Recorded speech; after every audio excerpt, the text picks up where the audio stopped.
Ang laking bagay nung 31 million votes, di ba? Syempre, nauubos yun kasi ang tao parang nabudol eh. Bakit akala natin mapupunta tayo sa agrikultura, akala natin public transport, akala natin dun sa infrastructure, kasi yun ang may tatak Marcos eh, di ba? Abay, ba't nauwi dito sa Chacha? Kaya nahihilo yung tao at minsan tinatanong sa akin eh, ma'am, iba yung binoto natin. Bakit tayo nabudol nito? Ang laking bagay nung 31 million votes, di ba? Syempre, nauubos yun kasi ang tao parang nabudol eh.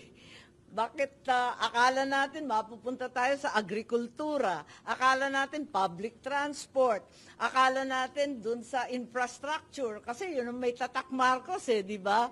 Abay, ba't nauwi